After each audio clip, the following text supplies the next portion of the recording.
Prayer to us always isn't a sweetness that inebriates or a light that dazzles us, right? Our prayer life, I would probably guess, doesn't always reflect that type of language, right? Maybe once in a blue moon, we have a really beautiful season or experience of prayer, but from our day-to-day experience, prayer can feel more like duty rather than delight. And I think there are a few reasons for that. First, I think prayer feels difficult because it can be boring. Let me normalize that for us. Prayer can definitely feel more like a burden than a delight. It's boring, it can feel slow, quiet, maybe uneventful. Our minds wander, our bodies fidget, and so we try to distract ourselves with whatever is near us, whether it's the phone, a book, or a television.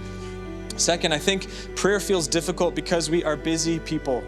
Right? We live in a world that rewards and values speed, productivity, and constant motion. And what prayer is, it's a practice that invites us to stop, to be present, to slow down, and to do something that can't necessarily be measured or something that feels unproductive. And so prayer then gets pushed to the margins of our lives. And it's not because we don't love God.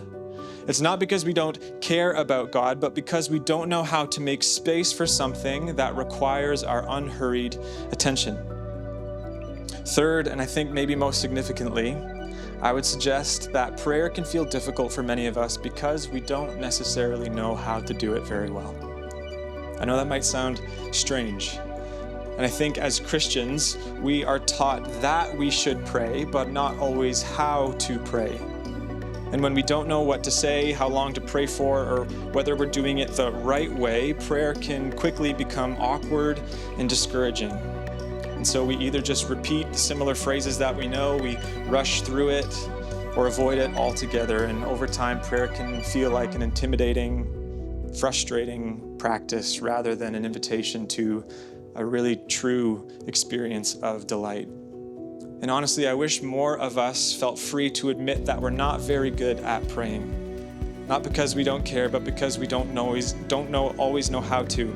But the good news is that we're not alone in this. And if we turn to Luke, the book of Luke, we see that the disciples, the very ones who left everything to follow Jesus, arguably the most dedicated believers, they came to the same humble realization. And instead of pretending like they had it all figured out, they, in their honesty, asked Jesus, Lord, teach us to pray, right? These were the people who spent time with Jesus, every waking minute with Jesus, and they were the ones who asked him, Lord, teach us to pray.